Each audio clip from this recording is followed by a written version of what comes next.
प्यारे बच्चों, motion education में आपका स्वागत है। मैं आपका अपना किशन कुमार पाठक आज आपके लिए लाया हूं पाठ 7 समाकलन के अंदर निश्चित समाकलनों के गुणधर्म का उपयोग करते हुए समाकलन कैसे करते हैं। कल अपन ने गुणधर्म भी पढ़े थे, उनका उपयोग करते हुए कुछ सवाल भी करे थे, लेकिन हल्के हल्के। आज अपन करेंगे थोड़े कठिन कठिन सवाल। अच्छा, गुणधर्म तो दोबारा याद दिलाने की जरूरत नहीं है ना, 8 गुणधर्म पढ़े थे अपन ने। अगर आपको याद ना हो तो कल की वीडियो देख लीजिएगा। अब अपन थोड़े कठिन कठिन प्रश्नों का हल करेंगे। ये आपके प्रश्नावली में शामिल हैं, पहली चीज। दूसरी चीज कि इनके बोर्ड की परीक्षा में आने की संभावना सर्वाधिक होती है। अधिक नंबर चाहिए तो ये बड़े बड़े सवाल जरूर करिएगा। ठीक, बढ़ते हैं बेटा आगे।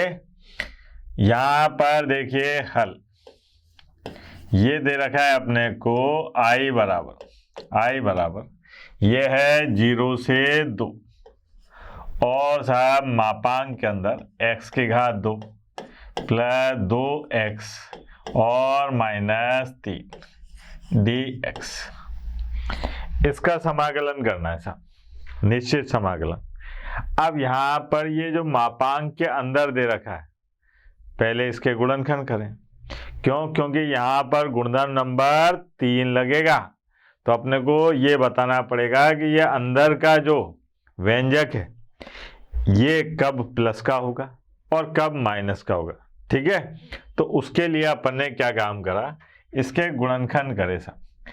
x की घात 2 प्लस 2x -3 बराबर रख लिया इसको किसके, 0 के, है ना। अब यहां पर गुणनखंड क्या होंगे, x की घात 2 -3x नहीं प्लस के 3x और -x -3 बराबर 0। यहाँ पर x जो है कॉमन ले लिया, x प्लस 3 -1 कॉमन ले लिया, x प्लस 3 बराबर 0। ये आ गया x प्लस 3 और x -1 बराबर 0। x के दो मान प्राप्त हुए, एक तो 1 और एक -3। अब यहाँ पर अपन ने ये लाइन खींची, देखो ऐसे, ठीक है। और यहाँ पर सीमा थी 0 से और 2, क्या थी, 0 से 2। अब -3 और 1 में छोटा कौन है, -3।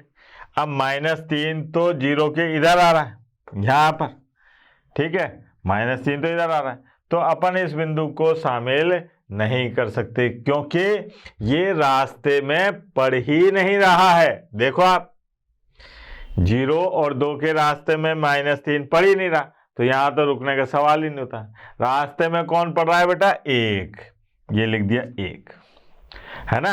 अब इधर से आए ये प्लस और ये माइनस, मतलब ये है कि 0 से 1 चलेंगे तो इस व्यंजक का मान ऋणात्मक होगा, 1 से 2 चलेंगे तो इस व्यंजक का मान धनात्मक होगा। आई बात समझ में। अब अपने पास में एक गुणधर्म है, कौन सा गुणधर्म बेटा, गुणधर्म नंबर 3। गुणधर्म नंबर 3 क्या कहता है कि a और b के बीच में एक बिंदु है c, ये कोई बिंदु है c, जहां पर a का काम कौन कर रहा है, 0, b का काम कौन कर रहा है, 2, तो c का काम कौन कर रहा है बेटा, 1, ये 1 है ना, ये c का काम कर रहा है। गुणधर्म नंबर 3 ये कहता है कि अगर a से b और अपने को यहाँ पर फंक्शन का समाकलन करना है, तो आप ऐसा करो कि पहले a से c तक जाओ और साहब फंक्शन का समाकलन कर दो, फिर प्लस c से b पर जाओ और फंक्शन का समाकलन कर दो। क्या आ गया साहब, ये कौन कह रहा है, गुणधर्म नंबर 3 कह रहा है साहब। अब क्या हुआ कि अपने पास में यहाँ ए का काम तो 0, बी का काम 2 और सी का काम 1 कर रहा है। अब इसके मुताबिक अगर अपन आई को जमाएं, आई बराबर, तो ये क्या हो जाएगा बेटा, ये हो जाएगा 0 से 1। अब 0 से 1 में ये जो है ये कैसा है, माइनस का, ऋणात्मक, तो यहां पर क्या आ जाएगा माइनस और x की घात 2 प्लस 2x माइनस 3 dx। ठीक है बेटा। फिर साहब यहां पर 1 से लेकर 2 तक चलो, तो यहां पर आए प्लस और ये आ गया 1 से लेकर 2 तक, x की घात 2 प्लस 2x माइनस 3 और dx। ये बात समझ। अब आते हैं अपन गुणधर्म नंबर 2 पर। ये माइनस हटाना चाह रहा हूं मैं, है ना। तो गुणधर्म नंबर 2 क्या कहता था बेटा, गुणधर्म 2 ये कहता था कि साहब a से b और ऐसे करके कोई फलन दे रखा है जिसका समाकलन निकाल रहे हैं, तो अगर उच्च सीमा को निम्न सीमा में और निम्न सीमा को उच्च सीमा में बदलते हैं, यानी कि अदला बदली करते हैं, तो क्या होता है बेटा, चिन्ह बदल जाता है, ये ऐसा हो जाता है। ठीक है बेटा, ये हो जाएगा। तो यहां पर इसका सदुपयोग करेंगे तो अपने पास में क्या आएगा, देखो जरा, कि आई बराबर, अब जो सीमा है पहले 0 से 1 थी, अब हो जाएगी 1 से 0 और यहाँ आ जाएगा x की घात 2 प्लस 2x माइनस 3 और dx प्लस यहाँ पर है 1 से 2 और x की घात 2 प्लस 2x माइनस 3 dx। ये हो गया सा। ठीक है, इस प्रकार के सवाल परीक्षा में जरूर आते हैं, तो ध्यान देखिए, है ना, ध्यान से देखना बेटा। आई बराबर, अब इसका समाकलन कर दो, यह आ गया x की घात 3 बटा 3 प्लस 2 x की घात 2 बटा 2 माइनस 3x, ये है 1 से 0, सीमा दे रखी है, प्लस यहाँ पर आ गया x की घात 3 बटे 3 प्लस 2 x की घात 2 और बटे में 2 माइनस 3x और 1 से 2, यह आ गई सीमा। ठीक है, अब यहाँ पर सीमा हटाने का काम करो, ये 2 से 2 कट गया, आई बराबर, देखना जरा, पहले 0 रखता हूँ, 0 रखूंगा तो क्या आ जाएगा, 0 बटा 3 प्लस 0 और माइनस 0, ये फिर माइनस 1 रखता हूँ, 1 बटा 3 प्लस 1 और माइनस 3, ये तो अपने पास में इससे मान आ गया। फिर आए प्लस, अब मैंने यहाँ 2 रखा, तो ये आया अपने पास में 8 बटे 3 प्लस 4 माइनस 6, फिर माइनस 1 रखा, 1 बटे 3 प्लस 1 और माइनस 3, ये हो गया। ठीक है, अब यहाँ पर अपने को इसको सरल करना है, हल कर लो, आंसर आ गया। ये तो मत करवाओ मार साहब से, है ना। तो अपने को ये याद रखना है कि गुणधर्म कब लगाने हैं और कैसे लगाने हैं, गुणधर्म याद होने चाहिए। एक और दिखाता हूं इसी तरीके का प्रश्न, ये देखो, अब बड़ा मजेदार प्रश्न। हाँ भाई, इसी प्रकार का एक सवाल और देखते हैं। मापांक वाले जितने भी सवाल होते हैं इनमें गुणधर्म नंबर 3 लगता है। ठीक, ये बात क्लियर कर ली अपन। अब यहां पर अपने को ये देखना है कि cos x dx, cos x मापांक में है, वहां तो क्या था कि x के पद थे तो अपन ने निकाल लिया था। अब यहाँ कैसे निकालें, यहाँ तो गुणनखंड वगैरह कुछ होने का सवाल ही नहीं, तो यहाँ पर आपको तरकीब नंबर 13 आइटम नंबर 14 लगाना है। दिमाग कैसे, कि भाई अपने को ये याद है, पहले तो हल करते हैं, दिखाते हैं आपको हल। यहां पर है आई बराबर, ये आ गया 0 से पाई और साहब मापांक cos x dx।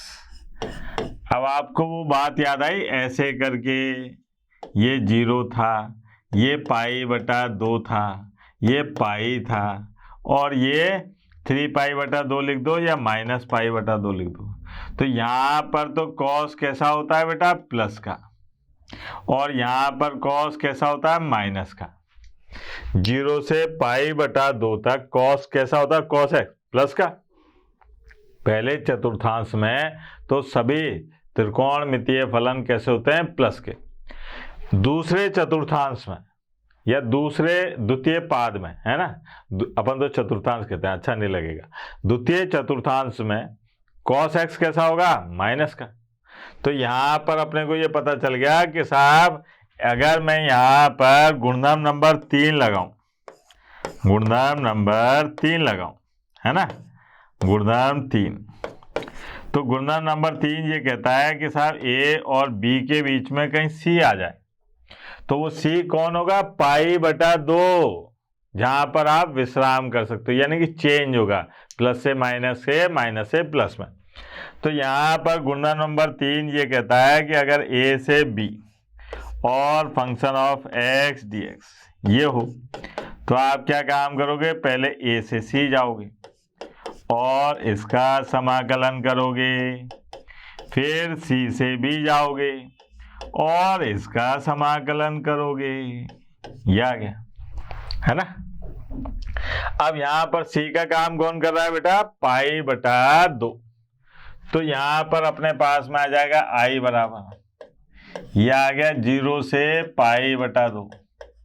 यहाँ cos x कैसा होगा बेटा, प्लस का, फिर प्लस, और साहब π/2 से पाई, यहाँ पर cos कैसा होगा, माइनस का, और dx, ये आ गया, कोई दिक्कत। अब cos x का समाकलन तो बच्चा जानता है, sin x, और सीमा दे रखी है 0 से π/2, ये माइनस मैंने बाहर निकाल लिया, sin x, और साहब π/2 से पाई, ये आ गया।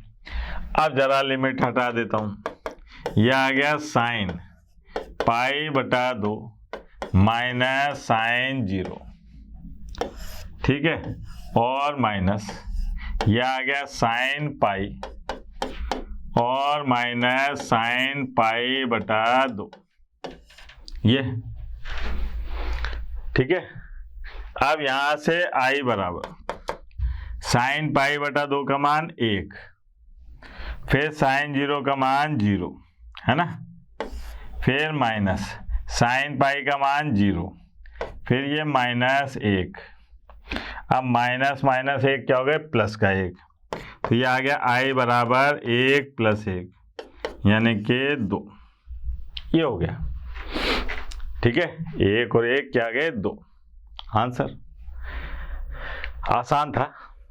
और देखो आप, ये देखो आप, अब यहाँ पर ऐसा प्रश्न कर चुके हैं अपन, लेकिन इस प्रश्न में जो निम्न सीमा है वो 0 नहीं है, देखो आप, है ना। इससे पहले जो अपन ने प्रश्न करा था उसमें क्या थी, निम्न सीमा 0 थी। अब यहाँ पर बच्चा कहता है कि ये तो देखा देखा सही नहीं लग रहा, है ना, ऐसा तो करा ही नहीं अपन ने। तो दिखाते हैं बेटा, आप 10th के बाद में जब आपने साइंस मैथ्स ली थी तो मम्मी पापा ने क्या कहा था कि बेटा साइन कॉस सरल होते हैं, टेन कॉट कोसेक ये क्या होते हैं, कठिन होते हैं। तो ऐसा करना कि जब कभी भी तुझे टेन दिखाई दे या कॉट दिखाई दे या सेक दिखाई दे या कोसेक दिखाई दे तो उनको साइन कॉस में बदल देना। तो मैंने ऐसा ही करा था, मैं मम्मी पापा का आज्ञाकारी बेटा हूँ, तो मैंने इसको बदला। देखना जरा, ये आएगा, इसको अंडर रूट कॉस एक्स ऐसे मानेंगे तो ये आ जाएगा अंडर रूट कॉस एक्स, और बटे में ये आ गया under root cos x plus under root sine x. अब देखो आप, कुछ देखा देखा सा लगा क्या, ये देखो कहीं देखा था, आ गया ना। अब इसमें अपन लगाते हैं गुणधर्म नंबर 4। क्या लगा रहे हैं बेटा? गुणधर्म नंबर 4। अब बालक कहे कि सर आपने तो कहा था कि निम्न सीमा 0 होनी चाहिए, अगर 0 होती है तो गुणधर्म नंबर 4 लगना चाहिए। तो बेटा वो संभावित क्रिया थी। मैंने कहा था अगर निम्न सीमा 0 हो तो एक बार गुणधर्म नंबर 4 पर विचार जरूर कर लो। ठीक है, जरूरी नहीं कि लग जाए, है ना। या इस गुणधर्म नंबर 4 तभी लगेगा जब निम्न सीमा 0, ऐसा कोई गारंटी वाली बात नहीं है, ये कहीं लिखा हुआ नहीं है, केवल याद करने के लिए बताता हूं मैं तो। अब साहब यहां पर अपन गुणधर्म नंबर 4 लगाते हैं। गुणधर्म नंबर 4 क्या कहता है बेटा? गुणधर्म 4 ये कहता है कि अगर ए से बी कोई फलन ऐसा है तो आप क्या काम करो कि ए और बी को जोड़ो और उसमें से x को घटा दो, तो जो मान आएगा वो बराबर ही होगा साहब, कोई अंतर नहीं आएगा। अब यहां पर a और b को जोड़ा तो π/6 और π/3। π/6 होता है 30 डिग्री, π/3 होता है 60 डिग्री। 30 डिग्री 60 डिग्री को जोड़ूंगा तो 90 डिग्री। 90 डिग्री को क्या कहते हैं? π/2। तो यहां पर i बराबर यह आ गया π/6 और π/3 अंडर रूट कॉस, है ना, कॉस और π/2 माइनस x और बटे में अंडर रूट, यहाँ पर आ जाएगा कॉस और π/2 minus x plus under root sine π/2 minus x और dx। ये अब इसको लक्षण से लिखो तो ये क्या आ जाएगा? i बराबर यहाँ पर π/6 से π/3 तक, है ना, सीमा यही है, और यहाँ आ गया अंडर रूट साइन x और बटे में under root sine x plus under root cos x dx। ये हो गई समीकरण नंबर 2। ठीक है, अब समीकरण 1 और 2 को जोड़ने पर, समीकरण 1 और समीकरण 2 को मैंने जोड़ दिया, है ना। तो क्या है साहब? i 2i, यहां पर आ गया π/6 और π/3 under root sine x plus under root cos x और बटे में under root sine x plus under root cos x dx। अब यहां पर कट रहा है तो ये आ गया i, ये तो 2i हो गया। ये क्या आ गया अपने पास में? π/6 और π/3 एक dx। अच्छा 2i, है ना, 2i बराबर 1 का समाकलन x, ये आ गया अपने पास में π/6 π/3 2i बराबर, ध्यान देना, अब π/3 माइनस π/6 2i बराबर, यहाँ एलसीएम आ रहा है कितना? 6, ये बना 2π, है ना, 2π माइनस पाई, i बराबर यह आ गया π/12। यह है π/12, सीधी सिंपल सी बात। ठीक है, और देखो बेटा, ये देखो बड़ा मजेदार प्रश्न है साहब।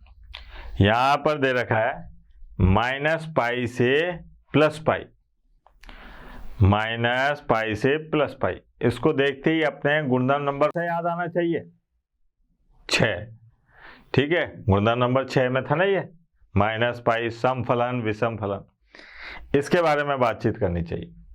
लेकिन यहाँ पर क्या हो रहा है कि भाई ये तो 2 भागों में टूटेगा। देखो कैसे टूटेगा वो भी दिखाते हैं आपको कि यहाँ पर हल i बराबर, इसको ऐसे लिख सकते हैं माइनस पाई से प्लस पाई, है ना, और ये आ गया 2x और बटे में 1 प्लस कॉस की घात 2x dx। एक तो ये हो गया, है ना, और प्लस एक आ गया अपने पास में माइनस पाई से प्लस पाई और साथ 2x साइन x और बटे में 1 प्लस कॉस की घात 2x dx। ये हो गया। अब क्या काम करना है अपने को कि यहां पर इसमें देखो आप, ये सम फलन है कि विषम फलन है, ये सम फलन है कि विषम फलन है, जांच करते हैं। जांच करने गए साहब, देखो आप क्या मिलेगा, यहाँ पर x की, इसको मान लिया अपन ने i1 और इसको मान लिया अपन ने i2, है ना। इसकी जांच करी अपन ने, यहाँ पर ये f1x कर लो, x की जगह माइनस रखा तो ये क्या हो गया अपने पास में माइनस 2x और बटे में 1 प्लस कॉस की घात 2 माइनस x बराबर आ गया माइनस 2x और बटे में 1 प्लस कॉस की घात 2x। यानी कि यहाँ पर अगर अपन देखें तो ये क्या आ रहा है माइनस fx, ये आ गया। तो ये कौन सा फलन हो गया बेटा, विषम फलन, विषम फलन, ये आ गया विषम फलन। इसकी बात करें, इसकी बात करिए अपन ने, तो यहाँ पर देखो आप, जैसे ही आपने x की जगह पर माइनस x रखा तो ये आ गया अपने पास में 2 माइनस x और साइन माइनस x, है ना, और बटे में 1 प्लस कॉस की घात 2 माइनस x। तो ये आ गया अपने पास में 2 माइनस माइनस प्लस हो गए x साइन x और बटे में 1 प्लस कॉस की घात 2x। तो यहाँ पर ये जो है ये बराबर आ रहा है किसके, फंक्शन ऑफ x। मतलब x की जगह माइनस x रखा तब भी कोई परिवर्तन नहीं आया, देखो आप ऐसा कैसे ही रहा।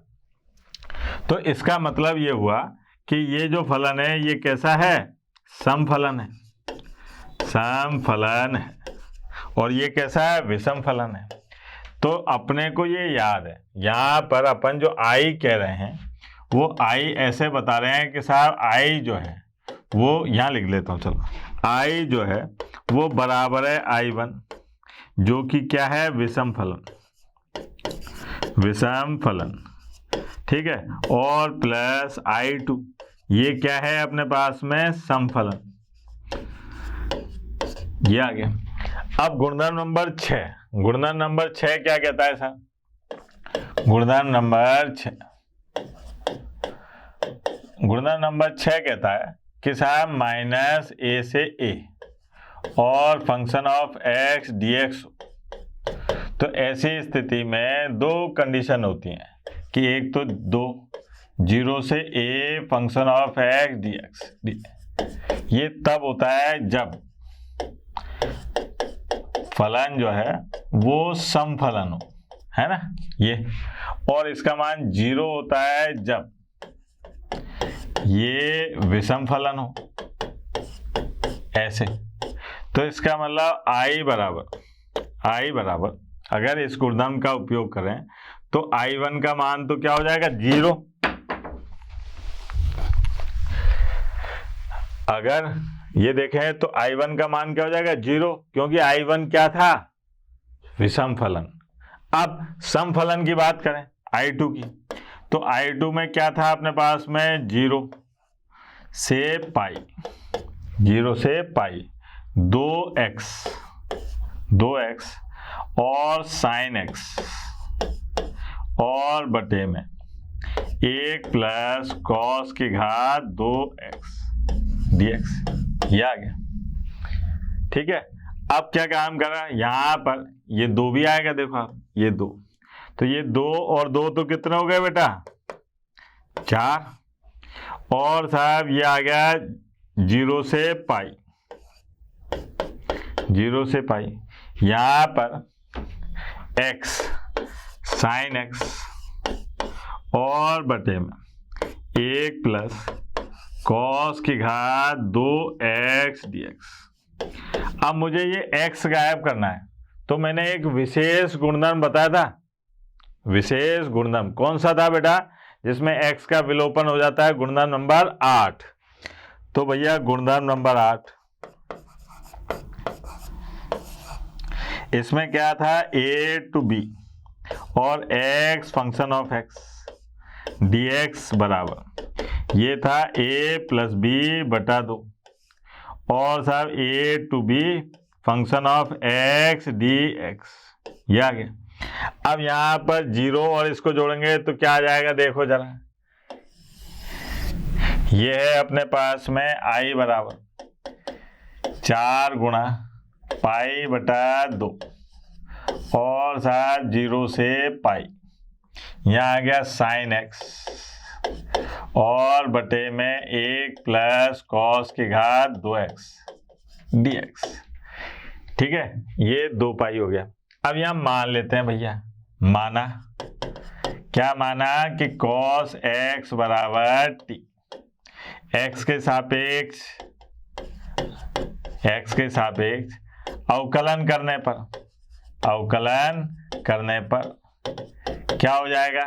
माइनस साइन x और dt बटे dx, तो ये आ गया साइन x dx बराबर माइनस dt। अब उच्च सीमा और निम्न सीमा भी बदल दो। उच्च सीमा क्या है बेटा? x बराबर पाई, तो t बराबर हो गया कॉस पाई। कॉस पाई का मान कितना होता है? -1। निम्न सीमा क्या है बेटा? निम्न सीमा है x बराबर 0, तो t बराबर कॉस 0, यहाँ पर आ गया 1। अब लिखा अपन ने प्रतिस्थापन करने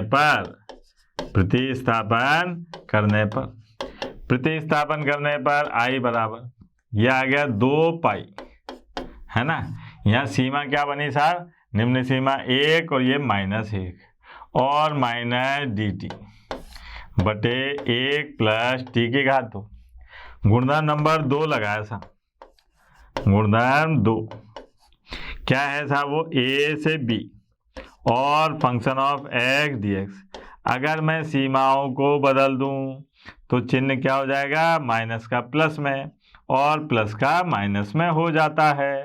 ये देखो आप, ये आ गया i बराबर 2 पाई, ये आ गया -1 से +1 और dt बटे 1 प्लस टी की घात 2। i बराबर ये है 2 पाई, है ना, और ये है tan इनवर्स t, और लिमिट क्या दे रखी है बेटा? -1 से 1, यहाँ लिख देता हूँ, है ना, कोई दिक्कत नहीं है। i बराबर ये 2 पाई tan इनवर्स 1 और माइनस tan इनवर्स -1, ये हो गया। i बराबर 2 पाई, ये आ जाएगा पाई बटे 4, ये भी क्या आ जाएगा? प्लस पाई बटे 4, दोनों मिलके क्या हो जाएंगे? पाई बटे 2, तो ये आ गया 2 पाई और पाई बटे 2, ये आ गया पाई की घात 2। ये हुआ था। कितना मजेदार प्रश्न था, ठीक है, बड़ा भी है, आनंद भी आया, और कितने सारे गुणधर्म लगा दिए अपन ने, 3 गुणधर्म तो लगा ही दिए।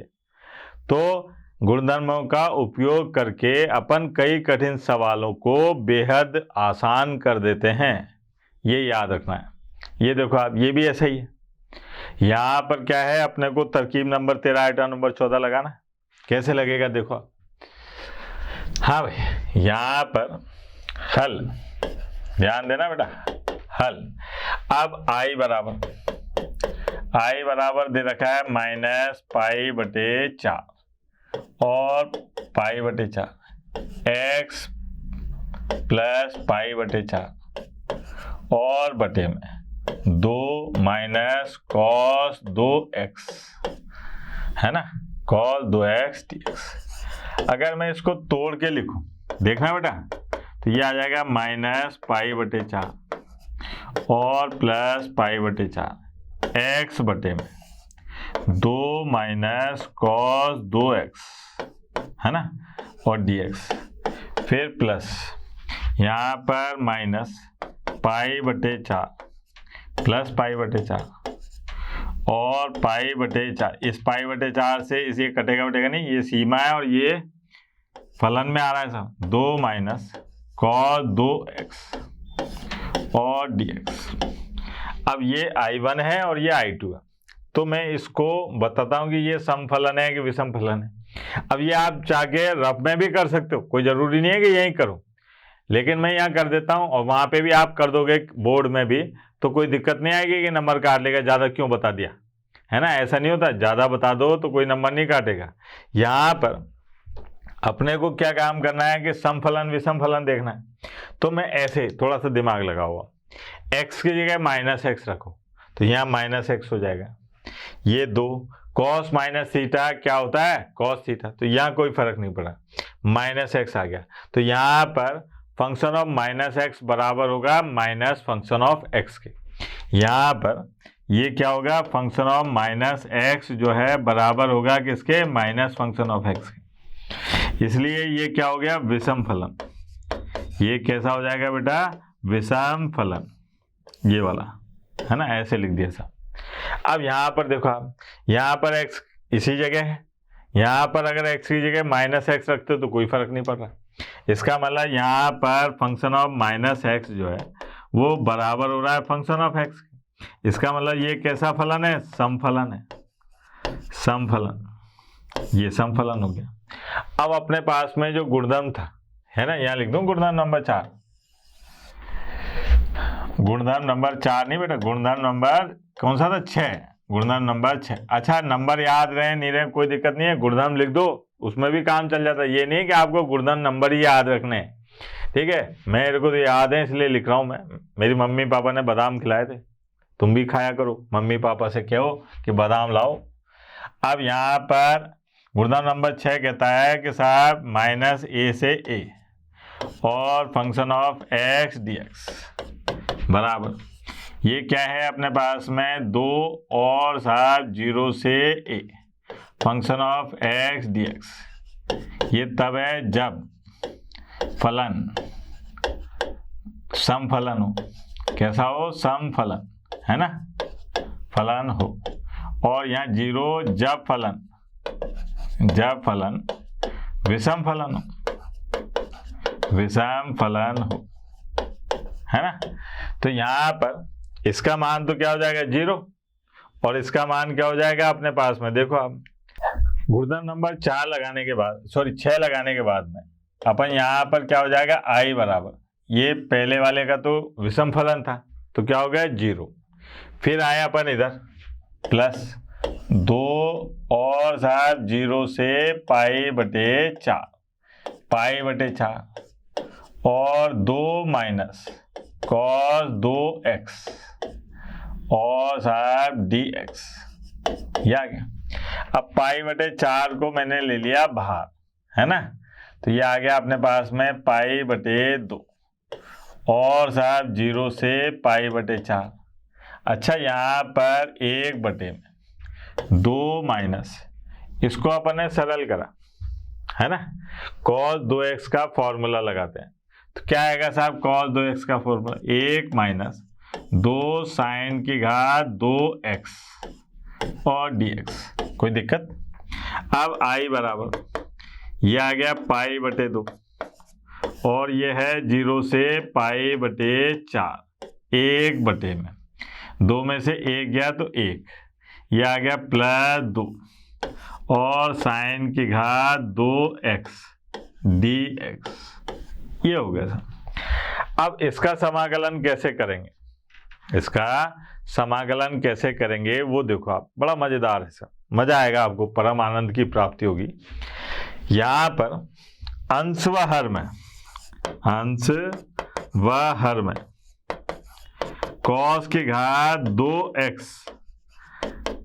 का भाग देने पर, देखना जरा, अंशवार में cos की घात 2x का भाग देने पर।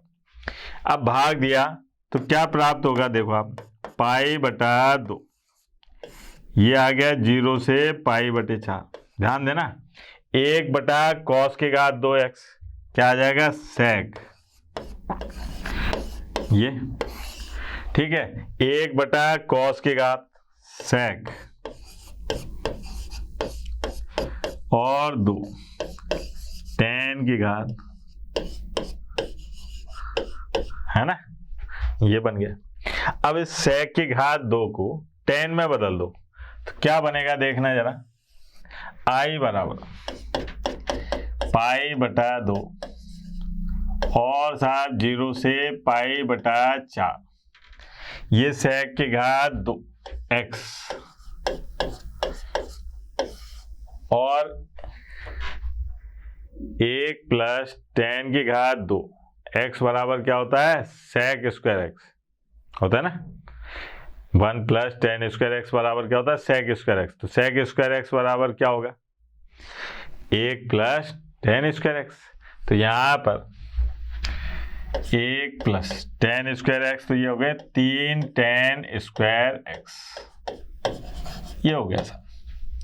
अब यहाँ पर मैंने माना, क्या माना, कि माना tan x बराबर t, x के सापेक्ष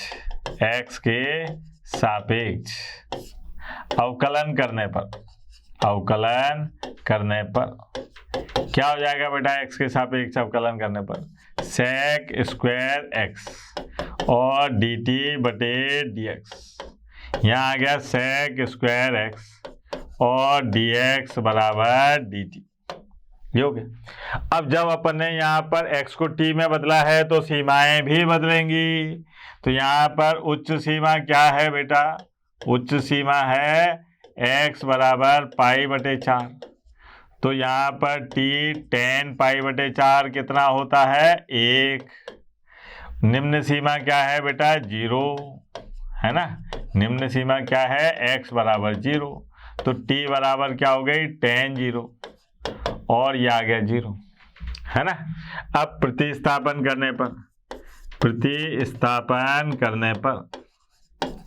पर ये आ गया i बराबर पाई बटा 2, है ना, और देखो आप 0 से 1।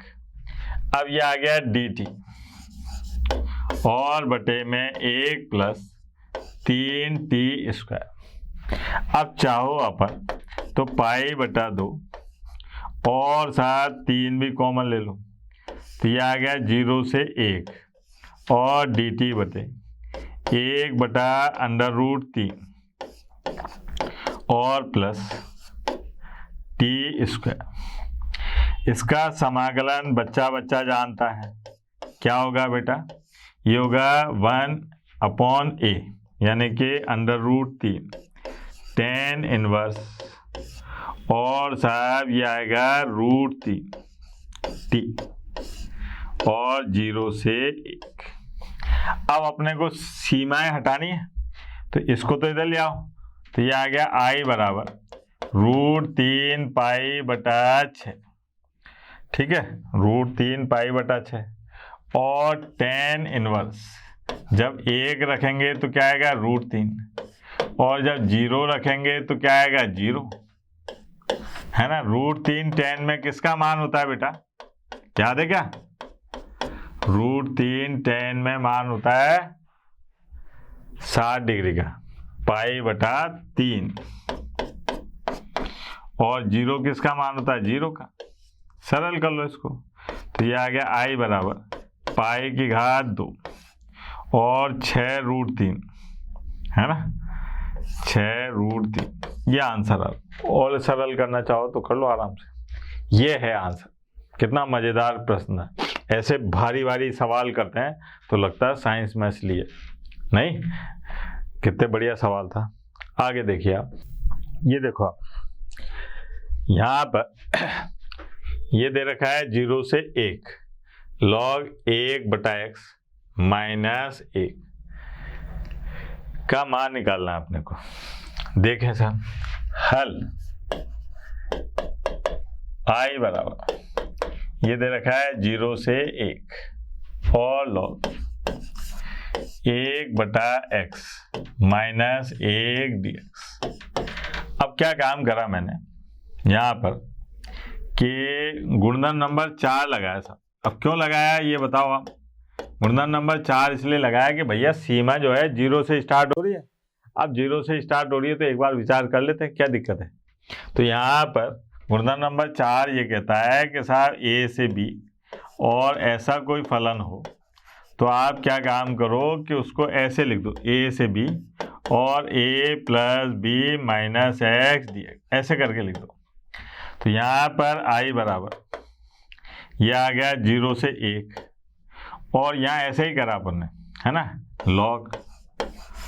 और यहाँ पर अगर अपन एलसीएम ले लें, इसको थोड़ा लखन से लिख दूं ताकि आपको दिक्कत नहीं हो। 0 से 1 और लॉग 1 माइनस एक्स बटा एक्स dx, एक नंबर, है ना। तो यहाँ पर क्या है, दोनों को जोड़ा, 0 और 1 को जोड़ा तो 1 माइनस एक्स लिख देते हैं। एक्स की जगह क्या लिख देते हैं, 1 माइनस एक्स। तो ये आ जाएगा 1 और साहब एक्स की जगह लिखा अपन ने 1 माइनस एक्स और एक्स की जगह लिखा 1 माइनस एक्स और dx, ये हो गया।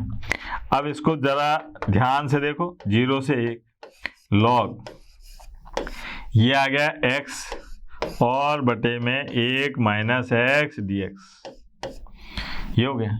ये हो गई समीकरण नंबर 2। अब क्या काम करा अपन ने, समीकरण 1 और 2 को जोड़ लिया। तो यहाँ पर समीकरण 1 प्लस समीकरण 2 से, समीकरण 1 और समीकरण 2 से क्या हो जाएगा, समीकरण 1 और समीकरण 2 से i 2i और 0 से 1 लॉग 1 माइनस एक्स बटा एक्स प्लस लॉग x बटे 1 माइनस एक्स और dx, यह आ गया। अब यहाँ पर 2i 0 से 1, यह आ गया अपने पास में log x बटा x और साहब x 1 माइनस एक्स, ये तो कट गए, अल्लाह को प्यारे हो गए। 2i बराबर यह आ गया अपने पास में 0 से log 1, ये हो गया और dx। अब साहब log 1 का समाकलन है ना, 2i बराबर यह आ गया log 1 x और लिमिट क्या दे रखे, 0 से 1। तो यहाँ पर आ गया अपने पास में i बराबर 1/2 और log 1, ये है आंसर आ गया। कितना सिंपल सा सवाल था, है ना। मतलब देख के डर लगे, लेकिन क्या है, थोड़ा सा तिकड़म लगाओ, गुणनखंड का उपयोग करो तो पता लगा बहुत आसान है सर। ये देखिए, ये प्रश्नावली का सबसे मजेदार और कठिन प्रश्न माना जाता है। अगर बच्चा प्रश्नावली सरल करता है, सॉल्व करने की कोशिश करता है, तो इस प्रश्न का डाउट जरूर पूछता है। तो ध्यान से देखिएगा, अगर ये प्रश्न बोर्ड परीक्षा में आता है तो प्रश्न पत्र कठिन माना जाता है। देखते हैं आपके लिए तो क्या कठिन। यहाँ पर हल i बराबर यह है 0 से पाई बटे 2 और log sin x dx, एक नंबर। गुणनखंड नंबर 4 लगाते हैं साहब सबसे पहले। क्यों? क्योंकि भैया 0 दिखाई दे रहा है। क्या कहता है गुणनखंड नंबर 4 कि a से b अगर ऐसा फलन हो तो आप क्या काम करो, इसको ऐसे बदल दो जी, ऐसे a plus B minus x dx, ये आ गया।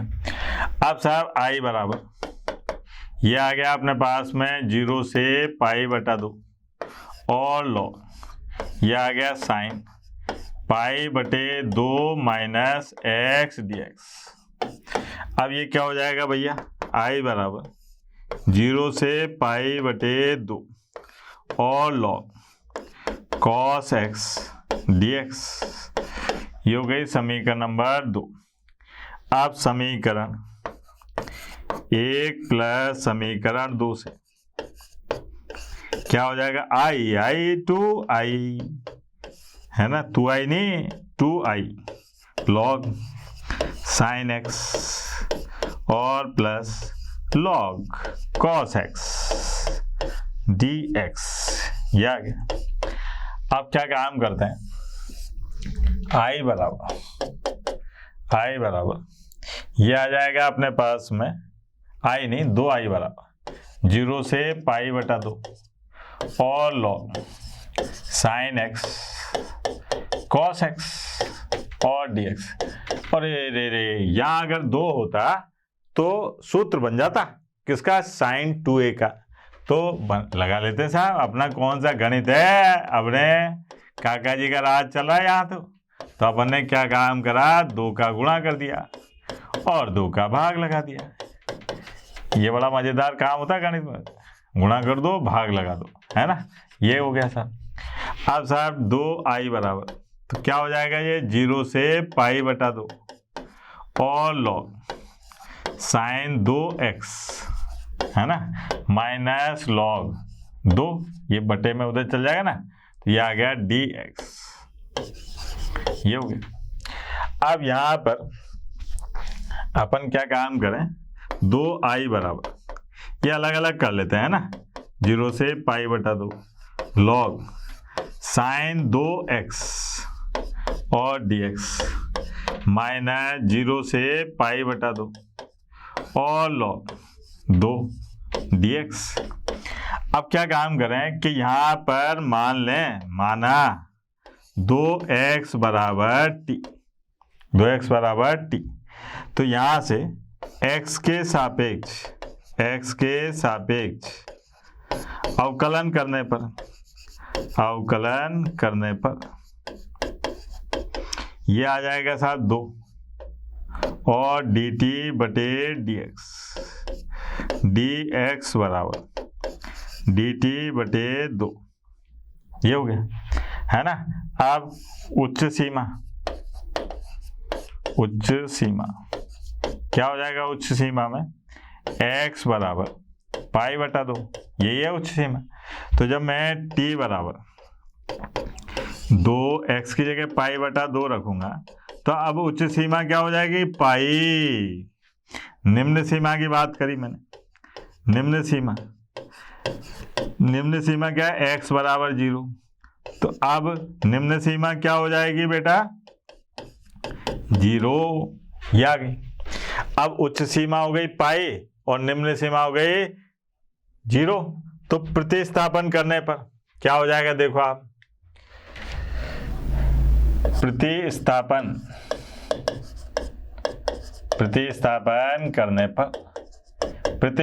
करने पर 2i बराबर 0 से पाई और लॉग साइन t और dt बटा 2, ये आएगा, है ना।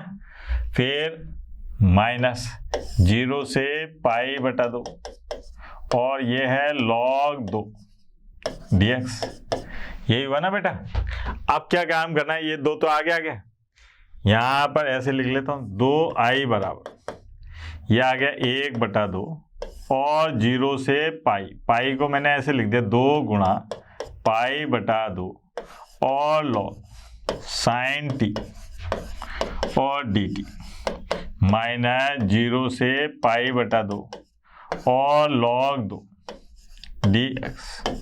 ये हो गया। मैंने इस पाई को क्या लिख दिया, 2 गुणा पाई बटा 2। क्यों, क्योंकि मैं एक गुणधर्म नंबर 5 लगाने वाला हूं यहाँ पर।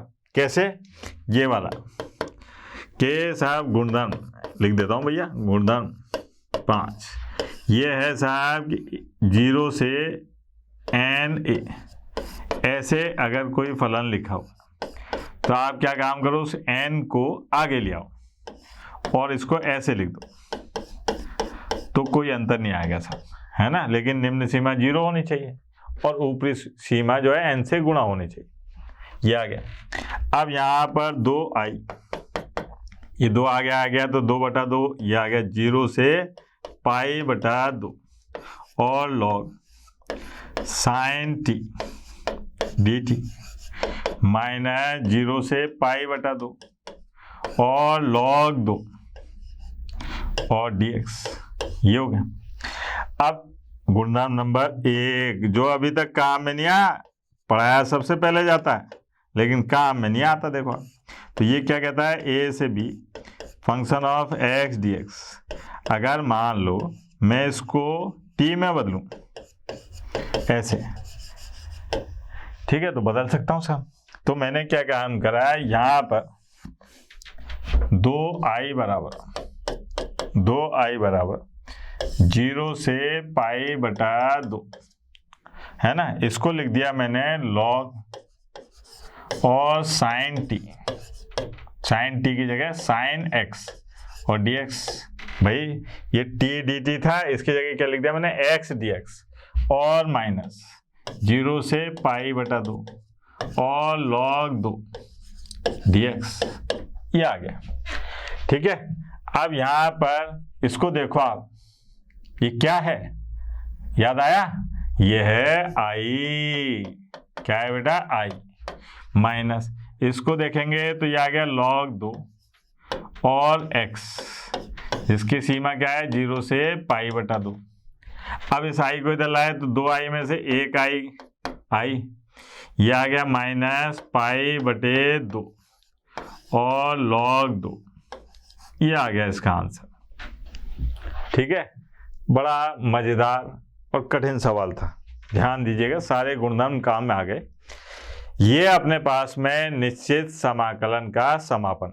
बोलो सत्यनारायण भगवान की जय। ये समाकलन अनिश्चित और निश्चित दोनों सुहा।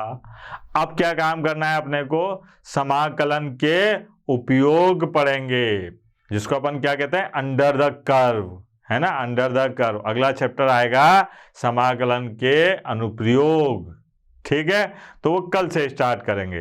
तब तक के लिए टाटा बाय बाय, धन्यवाद। आशा करता हूं हमारे टॉप एजुकेटर का यह लेक्चर आपको पसंद आया होगा।